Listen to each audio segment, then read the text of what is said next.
Bonjour à tous. Donc, avec votre autorisation, on va enregistrer la session. Donc, je remercie le professeur Magali Casanova de venir nous donner son éclairage pour étoffer nos conseils associés lors de dispensation de traitements pour des patients, notamment atteints de diabète de type 2. Et pour que nos conseils et les règles hygiéno-diététiques et concernant l'activité physique adaptée que l'on donne aux patients au comptoir soient les plus pertinents possibles. Donc, ça nous paraissait important dans le cadre, puisque ça s'inscrit dans le cadre de tous les programmes qu'on soutient au niveau de l'URPS, qu'on puisse remettre à jour nos connaissances et notre expertise, voilà, étoffer notre expertise pour que nos conseils soient pertinents. Et donc, je remercie vraiment le professeur Magali Casanova de nous accompagner sur cette mise à jour de nos connaissances. Et évidemment, je remercie mes collègues de l'URPS pharmaciens, les pharmaciens experts et les pharmaciens et tous les pharmaciens qui vont bien sûr visionner cette visio justement qui sera mise en ligne sur le site de l'URPS pharmacien. Et voilà, c'est un peu une habitude qu'on a pris. Les gens regardent quand ils sont disponibles. Voilà, c'est des formations, on va dire, pratico-pratiques et qu'on regarde quand on a un moment. Donc, merci Magali, merci à Stéphanie et à Fred et qui sont des pharmaciens experts et qui partagent tous nos projets. Et merci à Cécile d'assister également. Du coup, je te laisse la parole, Magali, et merci encore. Merci à vous pour l'invitation. Je vais juste essayer de virer le bandeau. Non, il ne veut pas. C'est mon grand. Je fais ça. Non, bon, moi j'ai un petit bandeau ici. Donc, on va voir les règles hygiéno-diététiques et activités physiques adaptées pour les patients atteints de diabète de type 2. Et donc, pour commencer, je suis partie d'un cas clinique. Euh, Pardon, j'ai oublié de préciser, s'il y a la moindre question, n'hésitez pas à les poser au cours de ceux qui sont là. N'hésitez pas à les poser en cours d'intervention, aucun souci. Donc, je suis partie d'un cas clinique d'un patient de 65 ans qui vient de découvrir qu'il était atteint de diabète de type 2, qui est sédentaire, qui a un IMC de 31, donc est en obésité modérée, qui n'aime pas prendre ses médicaments et qui ne supporte pas la metformine. Alors, pour commencer, un petit rappel sur la physiopathologie du diabète de type 2, parce que c'est ce qui va guider la suite du discours. Et donc, cette physiopathologie est basée sur la présence de facteurs génétiques et environnementaux. Ces facteurs génétiques sont une hypersensibilité du tissu adipeux à l'insuline, et les facteurs environnementaux correspondent à une sédentarité importante du patient, une alimentation riche en glucides rapides et lipides, pardon, une alimentation riche en glucides et rapides et lipides. Donc, ces facteurs génétiques et environnementaux entraînent une insulinorésistance au niveau des différents organes et tissus. Il y a en effet une insulinorésistance qui se met en place au niveau du foie, c'est-à-dire qu'il y a un excès de production de glucose au niveau du foie. Il y a également une insulinorésistance au niveau des muscles, avec un captage insuffisant du glucose sanguin par les muscles, et aussi une insulinorésistance, notamment au niveau du tissu adipeux, où il y a un excès de lipolyse qui entraîne une libération massive d'acides gras libres dans la circulation. Mais au début, le pancréas compense cette insulinorésistance par une augmentation de la sécrétion d'insuline. Par conséquent, le patient a une glycémie normale, un peu dans la fourchette haute, puisque à jeun, elle est comprise entre 1,10 et 1,26 grammes par litre, mais elle est normale, cette glycémie. Le patient est donc asymptomatique. L'insulinorésistance est contrebalancée par une augmentation en sécrétion d'insuline par le pancréas. C'est ce qu'on appelle la phase de prédiabète. Donc le patient peut rester en prédiabète pendant 10 à 20 ans, puis à force de sécréter beaucoup plus d'insuline, le pancréas euh, rentre en surmenage, n'arrive plus à sécréter autant d'insuline, et donc la sécrétion d'insuline diminue.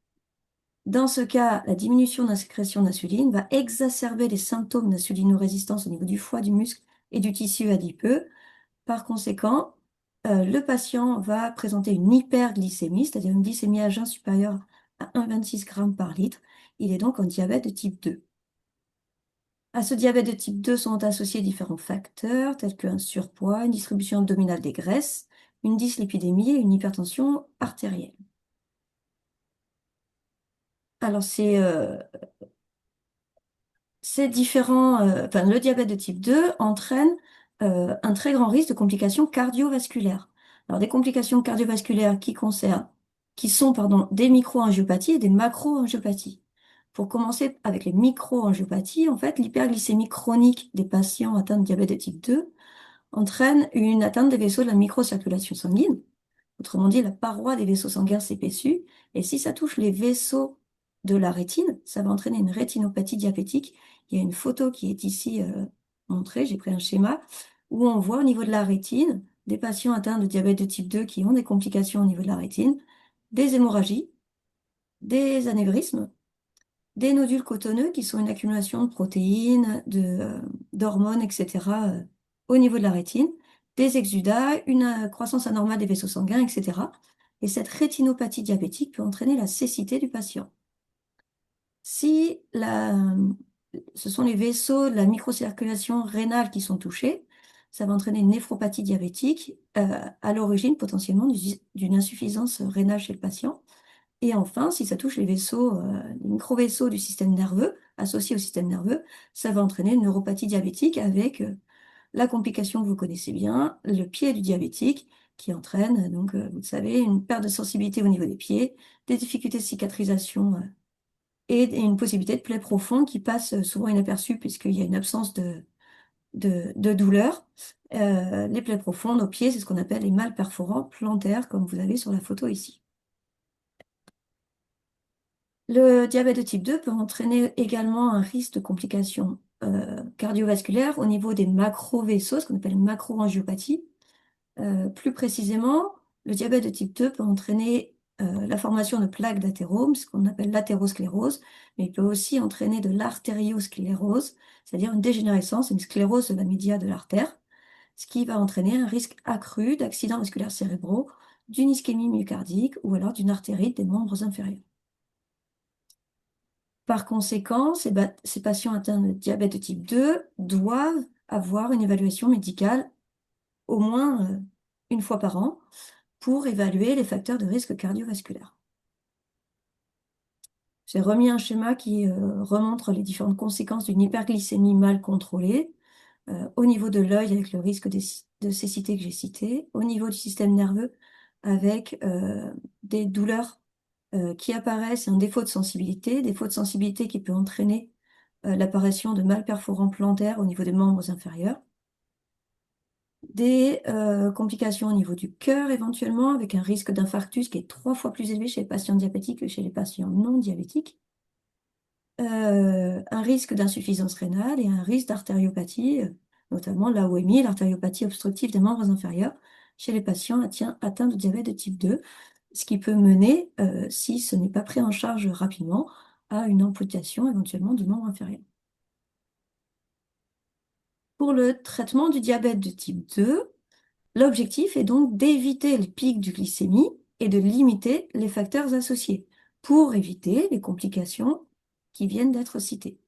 Donc pour ça, en première intention, ce sont des règles hygiéno-diététiques et une activité physique adaptée, les deux devant être combinés. Donc c'est absolument pas un traitement en première intention. C'est non médicamenteux. Donc on va commencer avec les règles hygiéno-diététiques. Et donc ces règles hygiéno-diététiques pour les patients atteints de diabète de type 2 euh, sont en fait avoir une alimentation saine et équilibrée. Alors, contrairement, ça signifie deux choses. Ça signifie limiter les sucres à index glycémique élevé, qu'on appelait autrefois les sucres rapides, qui sont des sucres rapidement digérés et donc qui entraînent des pics de glycémie.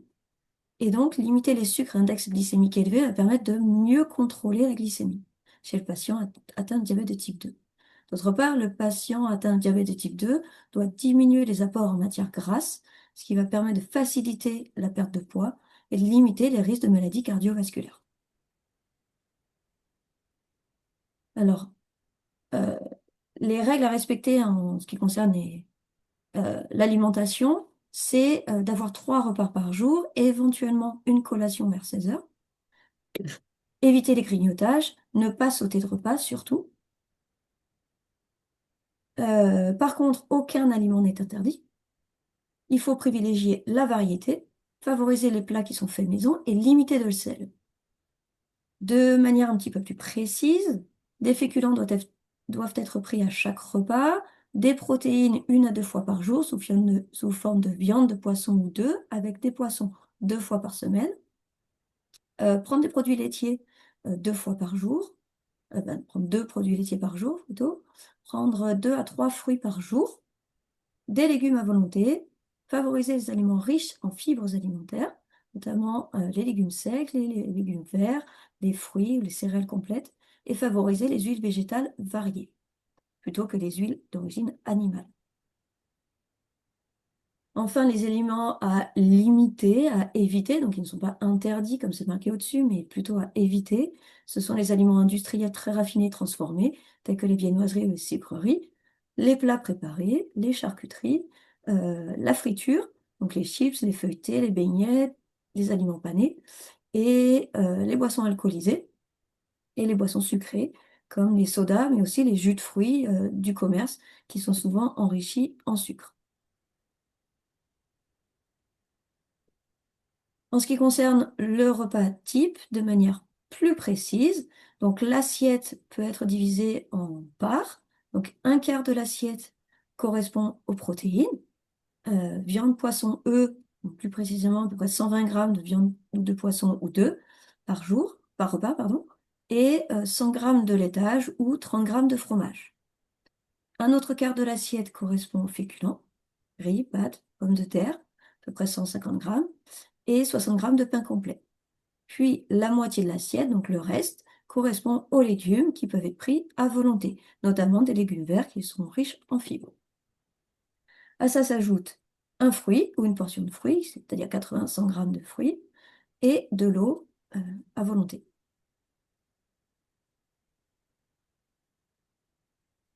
En général, les règles hygiéno-diététiques sont assez bien connues, elles s'appliquent à beaucoup de cas. En ce qui concerne l'activité physique adaptée, c'est peut-être un peu moins connu euh, par plusieurs professionnels. Donc je vais un peu plus m'attarder sur l'activité physique adaptée en cas de diabète de type 2. Donc tout d'abord, pourquoi de l'activité physique en cas de diabète de type 2? Alors pour plusieurs raisons. La première, c'est parce que l'activité physique euh, permet des effets sur le métabolisme du glucose. Ça a notamment un rôle hypoglycémiant, l'activité physique. En effet, l'activité physique augmente la consommation musculaire en glucose, ce qui, du coup, en contrepartie, diminue la concentration en glucose sanguin. Alors, ceci est vrai, donc cette augmentation de la consommation musculaire en glucose est vraie en cas d'exercice modéré ou intense. Donc, il faut quand même un petit peu d'intensité. C'est pas une simple marche, une petite promenade qui va beaucoup consommer de glucose sanguin. Et le rôle hypoglycémien est encore mieux en postprandial, donc juste après le repas, euh, là où on a un pic de glycémie. En effet, l'activité physique réalisée juste après le repas va permettre de diminuer l'hyperglycémie associée au repas. L'activité physique régulière, cette fois, permet d'augmenter la sensibilité à plus long terme des muscles à l'insuline. Cependant, cette sensibilité des muscles à l'insuline est augmentée uniquement pour les muscles qui ont participé à l'effort. Donc, si c'est la marche ou un petit footing léger, ce sont les muscles des jambes essentiellement qui vont devenir, avec une pratique régulière, plus sensibles à l'insuline, pas les autres muscles. Et Cette augmentation de la sensibilité des muscles à l'insuline n'est permise que s'il y a au moins 3 séances d'activité physique par semaine, avec des séances d'environ 1 heure à chaque fois, ou alors s'il y a un programme d'entraînement avec des efforts d'endurance et des efforts submaximaux, c'est-à-dire qu'ils vont passer le seuil anaérobie, donc avec une intensité un petit peu plus élevée. C'est ce qu'on appelle aussi les efforts, hein, les exercices en intervalle, donc une intensité un petit peu plus élevée entre 30 secondes et 5 minutes, puis une phase de repos adaptée, puis à nouveau une phase d'effort un peu plus intense, un repos, etc. Et on répète ça plusieurs fois. L'activité physique a aussi des effets sur les facteurs associés au diabète de type 2. En effet, l'activité physique toute seule ne permet pas de perdre du poids de manière significative. Ça a été démontré. Alors, il y a des questions dans le chat, c'est ça? Pardon. Regardez en même temps. Euh, euh, alors, augmentation du taux de glucose lors d'une compétition, natation, course à pied normale. Est-ce que votre micro fonctionne ou pas? Non? Oui, bonjour. Bonjour. Oui. Bon, je suis moi-même diabétique et lors d'une compétition donc où c'était grosso modo 1 kilomètre de natation et 5 kilomètres de trail, en fait mon capteur a noté une très haute augmentation de mon taux de glucose. Et je me demandais si c'était normal. Est-ce que c'est dû au stress? Est-ce que, vu que là vous dites que lors du sport c'est censé diminuer Alors, ça diminue après l'effort, après l'effort? un peu en cours d'effort. En fait, c'est l'utilisation du glucose sanguin par le muscle qui va Mhm. entraîner la diminution de la glycémie. Donc là, c'était peut-être lié au... C'est peut-être une histoire de timing. C'était un Mhm. peu tôt dans l'effort. Il n'y avait pas Ok, encore de répercussions sur la glycémie. Et ça dépend ce qui a été pris juste avant. Par exemple, on conseille de ne pas manger euh, par exemple, une demi-heure juste avant un effort, ok, parce que ça, il y a une hypoglycémie réactionnelle.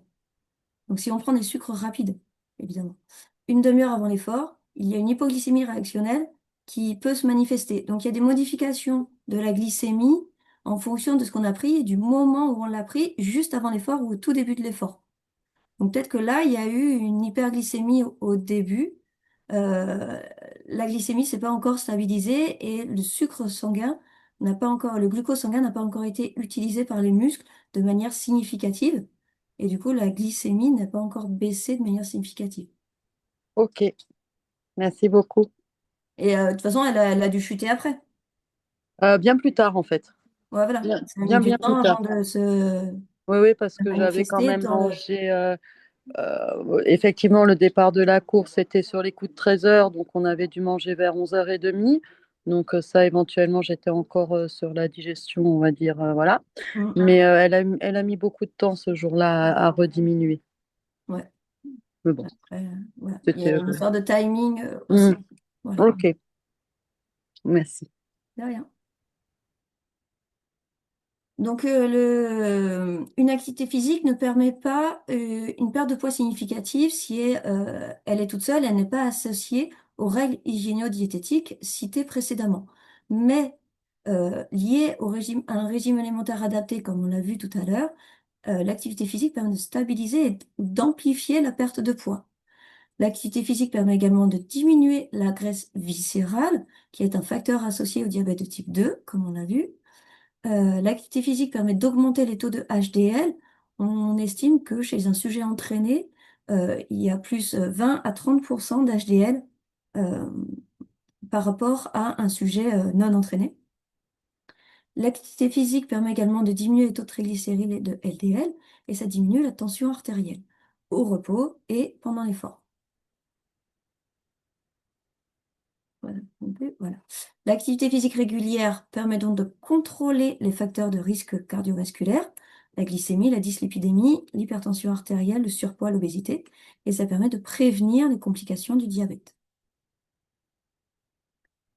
Enfin, l'activité physique a un effet sur le bien-être mental et physique. En effet, ça permet de diminuer le stress et l'anxiété, ça augmente la confiance en soi et le bien-être, et ça améliore la qualité du sommeil. Alors évidemment, si l'activité physique est réalisée euh, euh, relativement tôt dans la journée, c'est-à-dire pas trop tard, pas trop proche de l'heure du coucher, puisqu'une activité physique proche de l'heure du coucher empêche le sommeil. Attention, ces bienfaits qui ont été cités de l'activité physique en cas de diabète de type 2 et pour toute personne diminuent à partir si on s'arrête plus d'une semaine. Si on ne fait pas d'activité physique pendant plus d'une semaine, parce qu'on est malade, parce qu'on est en vacances, on n'a plus les éléments à côté, parce qu'on est plus motivé, etc., les bienfaits de l'activité physique diminuent progressivement. Alors, hein, pour les conseils associés à cette activité physique en cas de diabète de type 2, euh, il repose sur une activité physique qui doit être adaptée au patient, donc en fonction des capacités physiques du patient, de la motivation du patient et des risques de complications du patient. Et cette activité physique adaptée doit être intégrée dans le parcours de soins du patient. Donc pour ça, il y a trois piliers au niveau de ces conseils. Euh, Tout d'abord, c'est l'identification du niveau d'activité du patient. Ça passe par un questionnaire qui est donné au patient, en général par le médecin. Par exemple, le questionnaire de Ritchie et Gagnon, qui permet d'évaluer le niveau d'activité du patient, avec des questions, ici vous voyez, sur le comportement, pour savoir si le patient a un comportement sédentaire, pour connaître ses activités physiques de loisirs et les activités physiques quotidiennes. Est-ce que dans le cadre de son quotidien, il est souvent assis, est-ce qu'il bouge, etc. Chaque question amène un certain nombre de points. Les points sont collectés, ça donne un score total. Et en fonction du score total, on peut définir si le patient est inactif, actif ou très actif. Deuxième pilier, après avoir identifié le niveau d'activité du patient, c'est évaluer sa motivation. Donc pour ça, il existe plusieurs échelles. Par exemple, donc on va évaluer si le patient est en phase de pré-contemplation, c'est-à-dire il n'a pas envie de changer. Dans ce cas, le professionnel de santé est là pour fournir des informations sur l'intérêt du changement et analyser le risque personnel lié au patient. Si le patient est en phase de contemplation, c'est-à-dire il reconnaît qu'il a un problème, que le changement est utile, qu'il est en train de se questionner, le professionnel de santé est là pour discuter du pour et du contre de l'action. Si le patient est en phase de préparation, de planification du changement, le professionnel de santé est là pour proposer des mesures pratiques. En cas d'action, donc de changement par le patient, le professionnel de santé est là pour fournir un soutien, de l'aide au patient.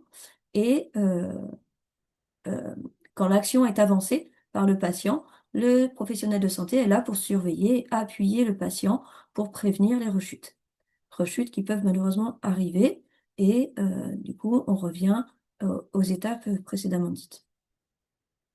Le troisième pilier, avoir évalué l'activité physique du patient et sa motivation, c'est la prescription d'activité physique adaptée. Donc ça passe par une ordonnance écrite par un médecin généraliste ou un diabétologue. Cette ordonnance doit prendre en compte le risque cardiovasculaire global, les comorbidités associées, un éventuel déconditionnement à l'effort, l'âge du patient et la pratique antérieure d'activité physique, qui a été évaluée avec le patient. Et donc, pour permettre cette ordonnance et de prendre en compte tous ces éléments, il faut un bilan médical avant toute activité physique adaptée pour rechercher une éventuelle hypertension artérielle, faire un bilan cardiaque, un examen approfondi des pieds, de la peau, des ongles, un test de sensibilité des réflexes ostéo-tendineux, évaluation des capacités respiratoires, un fond d'œil, un bilan lipidique et un bilan des fonctions rénales. Alors, cette ordonnance, cette prescription d'activité physique par les médecins, euh, commence à être faite, c'est officiel, on peut vraiment faire une ordonnance d'activité physique, une prescription d'activité physique pour un patient, mais malheureusement, il y a encore trop de médecins qui ne font pas de telles ordonnances. Donc il existe des outils à destination des professionnels de santé comme celui-là, Sport Santé Click, qui permet d'aider à la prescription d'activité physique adaptée et au sport santé. Donc c'est un site, sur le site on peut voir même une petite vidéo qui explique aux praticiens ce qu'ils doivent vérifier avant de faire son ordonnance, sa prescription d'activité physique adaptée. Donc ça, c'est une aide aux médecins qui n'ont pas vu ça lors de leur formation, étant donné que la prescription d'activité physique est quand même relativement récente. En ce qui concerne les recommandations à proprement parler d'activité physique en cas de diabète de type 2, euh, elles sont de trois ordres, encore une fois. Le premier point, c'est la lutte contre la sédentarité. Plus précisément, l'objectif est, avec les patients atteints de diabète de type 2, de limiter le temps sédentaire à moins de 7 heures par jour. Et donc le patient peut éventuellement, au travail, être assis en continu. Comme là, maintenant, actuellement, on est tous assis sur notre chaise, a priori. Donc ça fait partie du temps sédentaire. Il est recommandé pour les patients atteints de diabète de type 2 de faire des pauses d'au moins 1 minute dans ce temps sédentaire. Donc on est au travail, on se lève toutes les heures, au moins 1 minute toutes les heures. On se lève, on va voir quelqu'un, euh, on va gérer quelque chose si on est en télétravail chez soi, on va vérifier la lessive ou on va voir si le chat est sorti, etc. On va voir le ciel, s'il pleut ou pas. On essaie de marcher, de monter, descendre un étage si on peut, etc. Donc des pauses d'au moins 1 minute toutes les heures pour limiter ce temps sédentaire. Deuxième pilier dans les recommandations d'activité physique en cas de diabète de type 2, c'est l'augmentation de la dépense énergétique journalière. Donc pour ça, il est demandé aux patients de privilégier les activités qui demandent une dépense énergétique. C'est-à-dire essayer de se déplacer au maximum à pied et au lieu d'utiliser une voiture euh, pour des trajets courts, faire le ménage, faire du bricolage, faire du jardinage. Donc ce sont des activités physiques, mais pas du tout des activités sportives. Juste on augmente la dépense énergétique journalière, sachant qu'il est possible d'augmenter l'intensité de l'effort progressivement euh, en marchant un petit peu plus rapidement, en marchant avec une charge. Par exemple, on porte les courses euh, pour rentrer chez soi, on monte les escaliers avec les courses, c'est encore mieux, ou prendre une côte pour rentrer chez soi, par exemple, ça intensifie l'effort. Troisième pilier, c'est la pratique d'une activité physique ou sportive structurée et encadrée. Donc pour ça, il est nécessaire d'abord que le patient soit remis en condition physique. Donc ça prend en général 3 à 5 semaines. Donc ce sont des séances d'à peu près 15 minutes, 3 séances par semaine au début, de 15 minutes à 45% de la fréquence cardiaque maximale. Donc c'est l'intensité modérée, hein. Et l'intensité et la durée des séances augmentent toutes les 2 à 3 séances au ressenti évidemment du patient. Puis, une fois que le patient est remis en condition physique, une activité sportive structurée euh, est proposée, euh, ce qui inclut des exercices en endurance et du renforcement musculaire.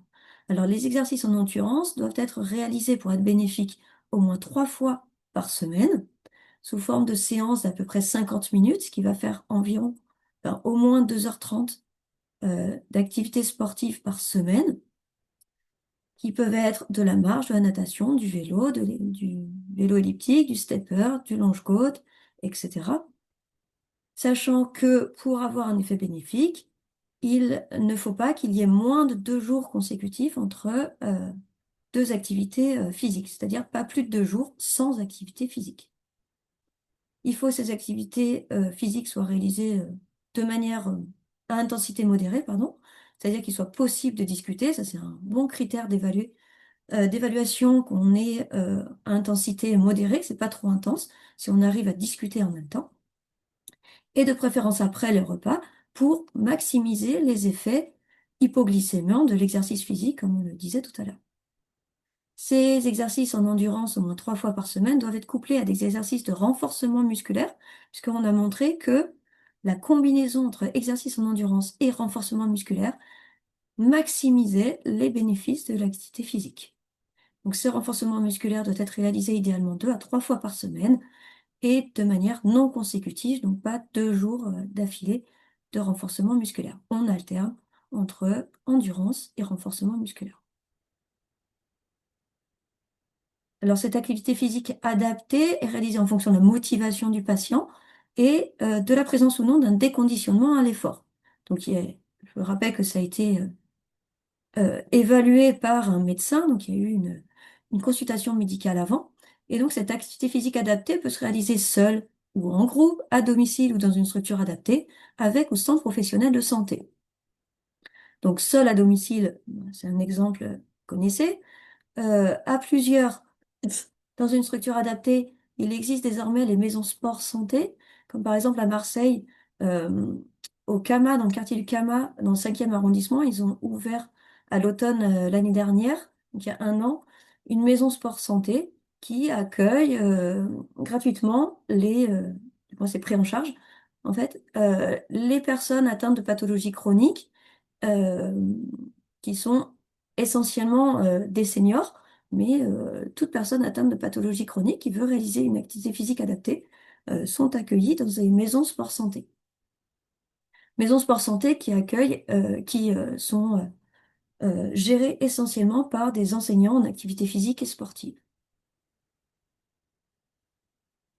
Euh, on peut faire venir un enseignant en activité physique adaptée chez soi. Par exemple, vous avez le site Sport Santé Domicile sur lequel on peut cliquer sur sa région et même son département.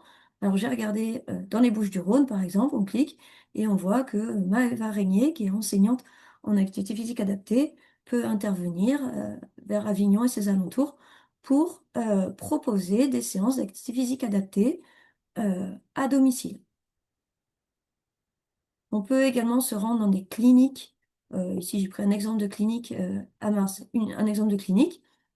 Donc, les patients qui sortent d'hospitalisation sont pris en charge d'office souvent dans les cliniques, mais il y a aussi une hospitalisation de jour où les patients peuvent aller faire de l'activité physique adaptée. Cette fois, il y aura des professionnels de santé, en plus des professionnels euh, du sport que sont les enseignants en activité physique adaptée. On a vu que la motivation était un point clé pour les patients atteints de diabète de type 2, donc la motivation pour faire une activité physique et sportive. Et la montre connectée peut être un très bon atout pour ça. Euh, Elle permet en effet de mesurer le nombre des pas et éventuellement le nombre de minutes intensives réalisées dans la semaine. Alors, le nombre de pas, classiquement, on dit qu'il faut réaliser 10 000 pas par jour euh, classiquement, après ça s'adapte à chacun, et on dit classiquement 150 minutes intensives par semaine. Euh, Sachant que ben, certains patients ne vont pas réaliser leurs pas parce qu'ils vont préférer faire du vélo, et du coup la montre ne va pas compter des pas, donc on peut ne pas réaliser les 10 000 pas par jour, mais avoir quand même une activité physique tout à fait suffisante parce qu'on réalise une autre activité physique qui ne compte pas des pas comme le vélo. Alors je ne sais pas si vous avez des montres connectées. euh, il y a quelques années, j'étais pas forcément convaincue de l'intérêt des montres connectées. Euh, J'en ai eu une et franchement, on s'attache vraiment à, à regarder Oui. les montres connectées. Est-ce qu'on a fait son nombre de pas? Euh, S'il manque quelques pas, quelques centaines de pas pour finir sa journée et valider l'objectif, parce qu'il nous dit le pourcentage d'objectifs qu'on a rempli dans la journée en termes d'activité, euh, eh ben, on peut faire un peu plus de pas, ça nous motive à marcher, à avoir une activité. Je trouve que c'est quand même un très bon outil qu'on peut conseiller facilement à l'officine. Oui? Il y a Une une question. question de... Ouais. Est-ce que les kinés peuvent faire ces séances ou leur faut-il un diplôme particulier? Non, ils peuvent faire les séances, il n'y a pas de souci. Alors en général, c'est plutôt des patients qui sont peu motivés et qui ont un déconditionnement à l'effort qu'on va orienter préférentiellement vers des kinés Parce que dans ce cas, c'est la responsabilité du kiné qui est un professionnel de santé. Et donc, s'il y a un déconditionnement à l'effort, il vaut mieux aller directement avec un professionnel de santé. Donc, kiné dans son cabinet ou dans une clinique, par exemple. S'il n'y a pas de déconditionnement à l'effort, euh, et notamment s'il y a euh, une certaine motivation du patient, un enseignant en activité physique en activité physique adaptée suffit. Il n'y a pas de souci. Donc les kinés peuvent le faire, il n'y a aucun souci. Et, et on va orienter vers l'axe s'il y a un déconditionnement à l'effort en général.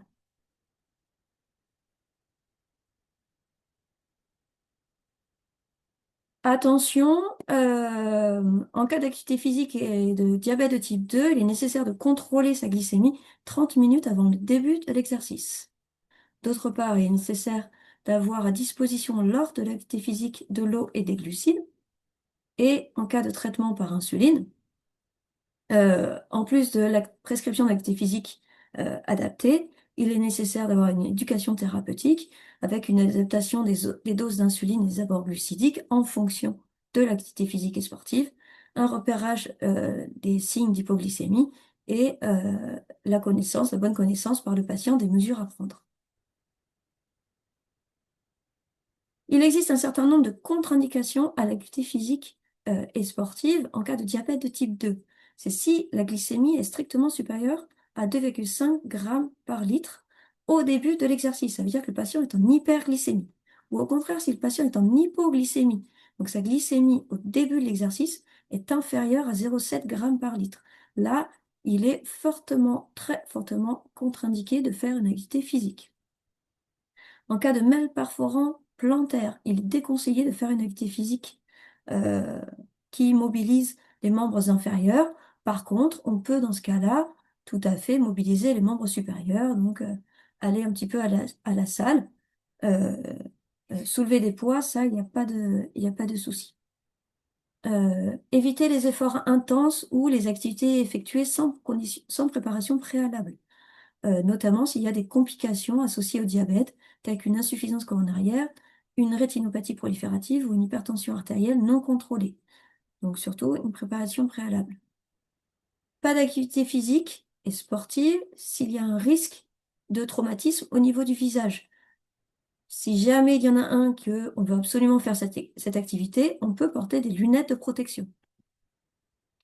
Pas d'activité physique à l'extérieur si les températures sont extrêmes, notamment s'il fait plus de 30 degrés. Donc, à Marseille, en août, euh, à 14 heures, surtout pas, de toute façon, qu'on soit atteint de diabète de type 2 ou pas, c'est une bêtise d'aller courir à ces moments-là. Euh, donc pour les patients atteints de diabète de type 2, euh, l'hyperglycémie majeure la déshydratation, donc c'est encore moins une bonne idée d'aller par ces conditions-là. Et enfin, éviter les activités qui sont pratiquées seules et dans un endroit isolé. Donc pas potentiellement dans les calanques, toute seule, où il n'y a strictement personne autour, pas de promenade dans ces conditions si on veut marcher un petit peu vite. Il existe un certain nombre de points de vigilance à avoir dans le cadre d'une activité physique adaptée pour les patients atteints de diabète de type 2. C'est en cas de traitement par des subfamilles d'hypoglycémiants, surveiller euh, soigneusement les signes d'hypoglycémie que je vous ai remis ici, que vous connaissez, et surveiller les signes évocateurs d'ischémie myocardique silencieuse, c'est-à-dire vérifier qu'il n'y a pas d'essoufflement anormal, palpitation, lors d'une activité physique de faible intensité. D'autre part, on a vu que le diabète de type 2 entraînait un risque accru de complications de neuropathie et d'artériosclérose. Par conséquent, euh, une hygiène très rigoureuse et suivie des pieds est primordiale en cas de diabète de type 2. Pour ça, il est nécessaire de prévenir les plaies et les ampoules aux pieds. Pour ça, toujours, il est nécessaire, pardon, d'éviter la sécheresse cutanée. En effet, la sécheresse cutanée favorise les ampoules et les échauffements cutanés. Donc, on applique sur les pieds très régulièrement une crème hydratante. Je vous en ai mis plusieurs exemples ici. comme l'Ipicard, Dexeryl ou la crème Neutrogena pour les pieds, en faisant attention de ne pas appliquer de crème hydratante entre les orteils, parce que comme on va le voir après, ça, c'est une cause de macération et ça peut entraîner des infections fongiques. Vérifiez également l'intérieur des chaussures avant de les enfiler pour éviter des blessures si quelque chose se trouve dans la chaussure, un objet qui fait mal ou un petit caillou, etc. Porter les chaussures confortables, souples et fermées, ne pas marcher pieds nus en chaussettes ou avec des semelles fines. Donc là, la mode des chaussures et de la course minimaliste n'est pas à privilégier chez les patients atteints de diabète de type 2, là, avec des chaussures très très fines, hein. Surtout pas. Pas de bains de pieds prolongés qui ramollissent la peau, qui peuvent entraîner qui rendent la peau plus sujette aux lésions. Pas de bouillotte ou de coussin électrique au niveau des pieds. Et donc un lavage quotidien des pieds à l'eau tiède plutôt. Pas chaude, pas trop chaude. Essayez d'acheter les chaussures neuves en fin de journée, puisque en fin de journée, le pied gonfle un peu, et comme ça permet de voir vraiment la place du pied dans la chaussure. Et ne pas porter les chaussures neuves plus d'une demi-journée d'affilée au début. Faire un examen quotidien des pieds devant un miroir ou avec de l'aide, notamment après chaque activité physique pour vérifier qu'il n'y a pas de lésions, pas de rougeur, etc. sur les pieds. En cas de plaie de rougeur au niveau des pieds, on applique une crème cicatrisante comme Cicalfate ou Cicaplast ici.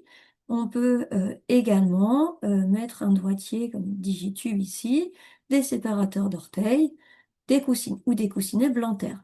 Alors attention avec les dispositifs, là, les pansements style Compide qui peuvent masquer des lésions sur la peau, qu'on garde pendant un moment sur la peau, donc ça peut masquer. Donc pour les patients atteints de diabète de type 2, il faut faire très attention lorsqu'on utilise ce type de pansement. Euh, il est nécessaire également d'avoir une bonne hygiène des pieds, de protéger ses pieds quand on est atteint de diabète de type 2. Pour ça, il est nécessaire d'éviter la macération, pour éviter par exemple le pied d'athlète, donc la pathologie fongique due à des dermatophytes. Pour ça, il est nécessaire de porter les chaussures aérées sans trop les serrer, ne pas porter la même paire de chaussures 2 jours de suite si possible. Bien sécher les chaussures après utilisation, éviter les semelles en caoutchouc. Porter les chaussettes en fibre naturelle avec des coutures extérieures pour ne pas que les coutures entraînent des lésions sur la peau, des frottements. Porter des sandales dans tous les lieux humides communs, tels que les douches, les piscines, comme on a ici. Bien sécher les pieds, les espaces interdigitaux après le sport et après la douche, tout en évitant de frotter trop fort sur les pieds, ce qui pourrait entraîner des lésions. Et il est nécessaire d'éviter l'hyperkératose au niveau des pieds, ce qui va euh, limiter l'apparition, éviter l'apparition de cordes d'urillon ou d'œil de perdrix.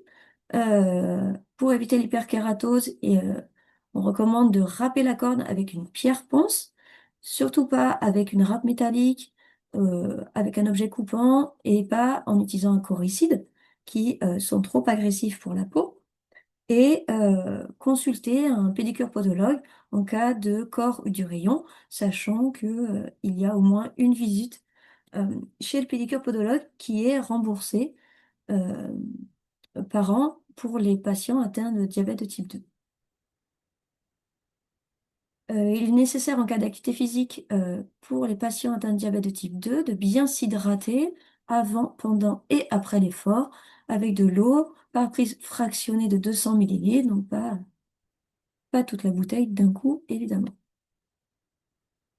En conclusion, euh, les règles hygiéno-diététiques et l'activité physique adaptée constituent l'arsenal thérapeutique pour traiter le diabète de type 2, pour limiter le risque de complications liées au diabète de type 2. En effet, on estime qu'une activité physique adaptée régulière permet de diminuer de 20 à 30% le risque de survenue de complications microvasculaires. Ça diminue le risque de complications macrovasculaires et ça diminue le risque de mortalité cardiovasculaire avec un effet dose-réponse. Donc, plus longtemps et plus souvent on fait de l'activité physique, euh, plus on diminue ce risque de mortalité cardiovasculaire. Et céréales hygiéno-diététiques associées à une activité physique adaptée permettent également de prévenir le diabète de type 2. Donc pas seulement le traiter ou limiter les complications, mais aussi prévenir l'entrée en diabète de type 2. En effet, il y a des études qui ont montré que chez des prédiabétiques, où il n'y a pas encore de diminution de la sécrétion d'insuline, que l'insulinorésistance, le fait de faire une activité physique réduit de 30 à 50% le risque de diabète de type 2, donc d'entrée en diabète de type 2, si cette activité physique est d'intensité modérée ou élevée, et ceci indépendamment euh, des conseils alimentaires qui ont été donnés et indépendamment de l'IMC de la personne. Donc il y a un réel intérêt de cette activité physique adaptée. Il a été montré des bénéfices de l'activité physique adaptée, même pour des activités physiques de faible intensité, donc la marche lente, le jardinage, euh, ça a des bénéfices sur la santé. Euh, donc l'activité physique faible intensité, ça fonctionne très bien aussi. On n'est pas obligé d'avoir une activité intense. Et autrement dit, la durée et la quantité totale d'énergie dépensée est supérieure à l'intérêt de la durée et de la quantité totale d'énergie dépensée par jour par le patient est supérieur à l'intérêt de l'intensité de l'intensité de l'activité physique. C'est ce que on disait avant, l'intérêt d'augmenter la dépense énergétique journalière, d'éviter la sédentarité. Donc se déplacer un peu, quel que soit le type d'activité, c'est déjà beaucoup mieux que rien. Et c'est un peu les campagnes de publicité actuellement d'ailleurs, c'est toute activité est mieux que rien du tout. Donc ça peut être de la pétanque, ça peut être aller danser avec ses amis, aller au bal, etc. Toute activité est très bien pour la santé, si elle est assez régulière. Et je vous rappelle l'importance de la motivation. Donc, pour augmenter la motivation, il y a plusieurs moyens. Ça peut être une activité en groupe, avec un professionnel adapté, une montre connectée, etc. Les différents moyens pour essayer de motiver euh, le patient atteint de diabète de type 2 à réaliser une activité physique, voire une activité sportive. Je vous ai mis à la fin une campagne de publicité pour prévenir le diabète qui met en avant l'intérêt des règles hygiéno-diététiques et de l'activité physique et sportive. Je vous ai mis également la campagne actuelle de réalisation de tests de dépistage d'un risque de diabète de type 2. Donc c'est une campagne qu'il y a en même temps, qui dit qu'il n'y a pas de petite victoire contre le diabète. Et si on flash le QR code qu'il y a à côté, on arrive sur cette page où on peut faire un test en 3 minutes pour évaluer son risque de diabète de type 2.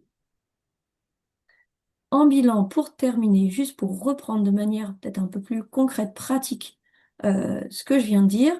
Donc le sport chez un diabétique de type 2 en pratique, donc avant l'activité sportive, donc qui doit être réalisée après obligatoirement un bilan médical. Donc un médecin doit avoir donné son accord avant.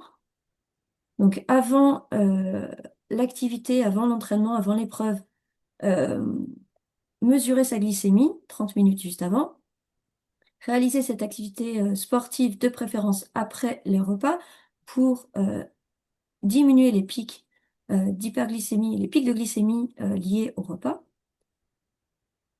Attention de ne pas faire de sport si la température extérieure est extrême, inférieure à 5 degrés ou supérieure à 30 degrés. En cas de pic de pollution, pas de prise de substances dopantes ni d'automédication. Ne pas fumer 2 heures avant de faire du sport. Ne pas faire de sport en cas de fièvre, ni moins de 8 jours après un épisode grippal. Pendant l'activité sportive, bien protéger les pieds, notamment avoir des chaussures adaptées, etc. Faire un bon échauffement de entre 10 et 20 minutes, donc 10-15 minutes en général, un bon échauffement. Boire 3 à 4 gorgées d'eau toutes les 30 minutes d'activité.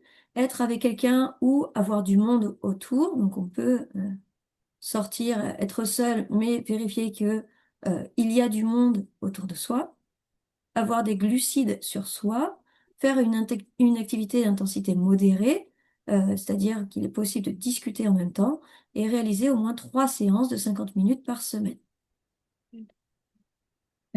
Les signes d'arrêt immédiat de l'activité sont un essoufflement, une fatigue inhabituelle, des signes d'hypo ou d'hyperglycémie, je vous ai remis là, des douleurs dans la poitrine, le bras gauche ou le dos, et des palpitations. Donc, lors de l'effort, le moindre de ces signes nécessite une visite médicale immédiate. Enfin, après l'activité physique, euh, se laisser un temps de retour au calme de 10 minutes environ, ça suffira. Si on peut plus, tant mieux, mais il y a 10 minutes, c'est bien. Prendre une douche après l'activité sportive, bien se sécher sans frotter, notamment bien sécher les pieds, inspecter et entretenir ses pieds et faire les soins des pieds avec une crème hydratante, voire une crème cicatrisante. Et attention, pas plus de 2 jours consécutifs sans activité physique pour conserver les bienfaits de cette activité physique en cas de diabète de type 2. Donc voilà tous les conseils qui peuvent être redits, euh, sur lesquels vous pouvez insister à l'officine pour les patients atteints de diabète de type 2. Merci. Merci beaucoup, Magali, pour cette présentation et tous ces conseils qu'on va pouvoir donner. Je pense qu'il y a aussi un moment important où on peut parler de ça aujourd'hui, c'est dans les bilans de prévention. Oui. Donc, du coup, c'est une opportunité pour nous et c'est vrai que le rappel du cycle de Prochaska au moment du bilan de prévention, ça peut être un moment, on va dire, opportun pour essayer de savoir justement où en est le patient dans sa démarche. Est-ce qu'il est en précontemplation? Est-ce que c'est le moment Mm. de lui proposer l'ordonnance, enfin de l'orienter plutôt vers un entretien motivationnel ou plutôt vers une ordonnance. Voilà, Mm. ça va être, c'est très important pour nous de discerner au moment du bilan de prévention ben, cette, La phase du patient, ouais. cette phase dans laquelle est le patient parce que c'est vrai que c'est pas pareil de discuter du pour ou contre quand le patient il se demande s'il va le faire ou pas ou s'il est dans le déni, hein. Donc Mm. forcément s'il est dans le déni on va l'ennuyer alors que si il se demande s'il pourrait le faire ou s'il est presque prêt à le faire mais il sait pas où le faire ou ni comment le faire, eh ben c'est vrai que c'est pas du tout pareil. Et l'impact, alors ça, c'est vrai qu'on peut pas le faire au comptoir, c'est plutôt difficile parce que bah, c'est pas cette démarche de dispensation, on n'a pas trop le temps de le faire. Mais par contre, c'est vrai qu'il y a des temps. Alors ça peut être pendant le bilan partagé de médication.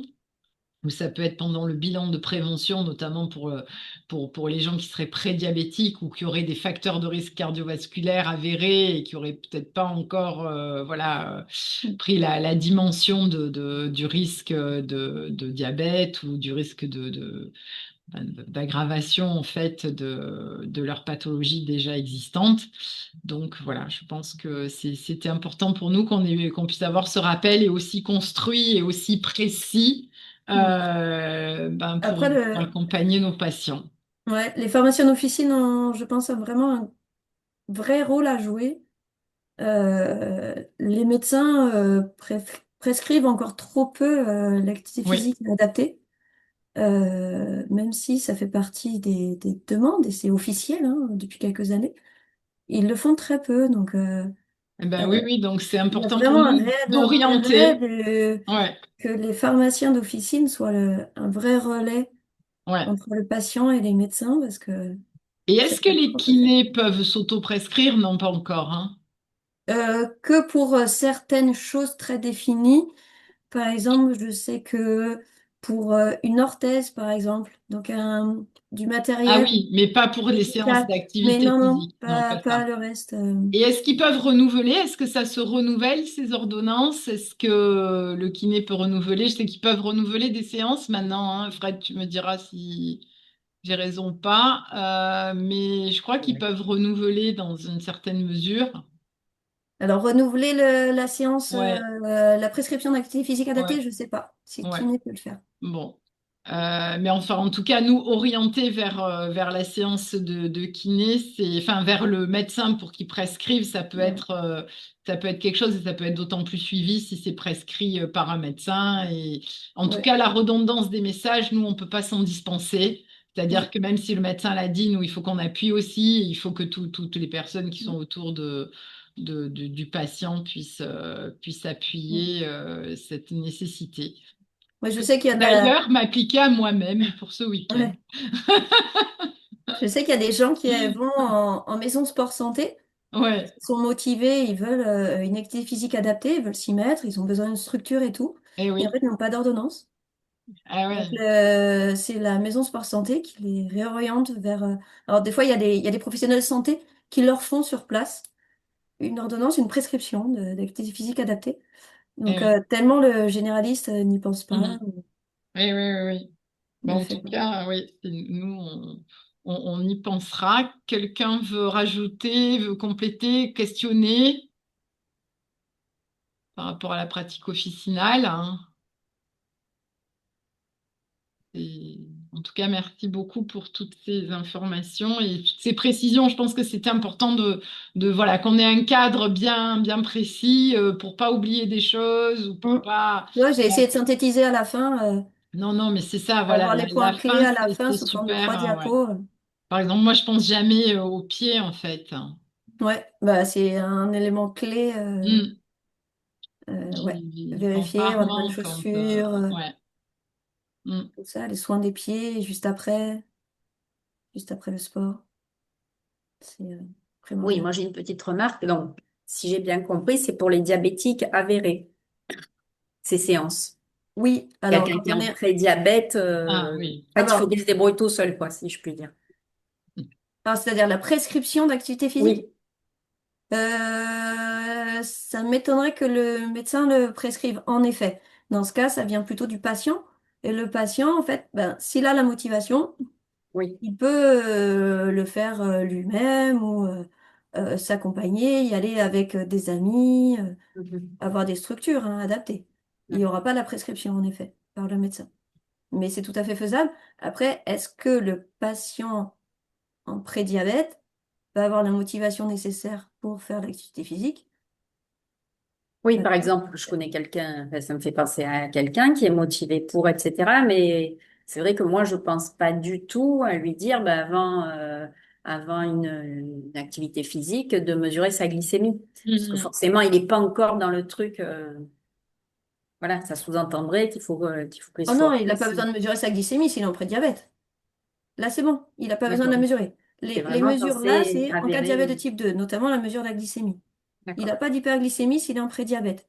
Par contre, le motiver à faire une activité physique, Mhm. quelle qu'elle soit, augmenter sa dépense énergétique journalière, et ça va diminuer le risque que la personne évolue vers un diabète de type Oui. 2. Qu'elle Parce que, reste en prédiabète, voire... parce que ça- de mémoire, je crois qu'il vient d'être déclaré diabétique de type 2, mais Ah, il n'a pas du tout de surveillance de glycémie par d'accord. son médecin généraliste. Ok. Bah, faut voir les valeurs. Si Oui. valeur de glycémie à jeun, s'il est élevé, il faut mesurer la glycémie au début de l'effort, 30 minutes avant. Que, S'il n'y a pas oui, de en fait, c'est symptômes. ça. C'est que pour l'instant, voilà, de mémoire, il a été déclaré diabétique de type 2, mais pour l'instant, pas de traitement. Non, c'est en Voilà. première intention, c'est règles Oui. hygiéno-diététiques Oui. et activité physique adaptée. Mhm. Si ces deux éléments combinés n'ont pas d'effet, ne permettent Oui. pas de limiter les complications et de réguler la glycémie, alors un Traitement. traitement peut être envisagé par le médecin. Mais c'est d'abord ça. On n'envisage pas en première intention Oui, oui, oui. un traitement médicamenteux. Excusez-moi, Oui, bonjour, pharmacie de Bagnole. bonjour. J'ai une question. Quand vous dites pour les diabétiques de type 2 de vérifier la glycémie avant chaque exercice physique, bon, il n'y a pas de souci. Sauf que la sécurité sociale ne rembourse que 2 boîtes de bandelettes par an pour ces gens-là, Mm. s'ils ne sont pas sous insuline. Ça, il faut voir. Ouais, non, non, avec mais le c'est médecin et vraiment un ouais. problème parce que Non, non, mais oui, il faut Mm. soit demander au patient de les payer lui-même, soit, Oui, oui. oui, oui. c'est complètement débile, hein. Excusez-moi, mais Oui, oui, je sais, On est ben, d'accord. c'est comme C'est comme pour tout. Oui, de toute façon. ouais, enfin, il y a beaucoup de choses, oui, voilà, c'est ça, oui. je veux dire, si Ah, mais du c'était coup, la seule, ce serait tellement bien c'est si... vraiment un obstacle parce que les gens, quand on leur dit ça, ils ne veulent pas payer. Eh ben non, bien Ouais, sûr. mais c'est Eh un oui. réel risque Mm. parce que s'ils Bah après, sont il faut notamment en peut-être un peu hyperglycémie, oui, puis un peu les éduquer pour leur santé, hein, ce qu'ils préfèrent mm, s'acheter l'iPhone 26 ou Ah oui, mais ça, c'est un surveiller autre leur diabète, hein, bon. Je C'est-à-dire sais, que... c'est compliqué, mais bon, c'est pas des bons choix, on est d'accord, mais petit bon. message Oui, subliminal. on est oui, oui, d'accord. non, non, mais c'est sûr, ouais, ouais, on est bien Ok. d'accord, ouais. Le truc, c'est que bon, voilà, ça peut nous éviter de payer plus Oui, à la oui. fin, quoi. Hein, ouais. Exactement. Ouais. Mm. Ouais, Ouais. lui faire comprendre les conséquences que ça a, quoi. Mm, Ça mm. aussi. Ouais. Bah ouais. Bon, ben, en Ça tout cas, évolue. ben, merci. Alors, pouvoir Merci à vous. aller manger. Allez, Merci merci beaucoup. Magali, Merci. et à bientôt et, ben, et merci à tous.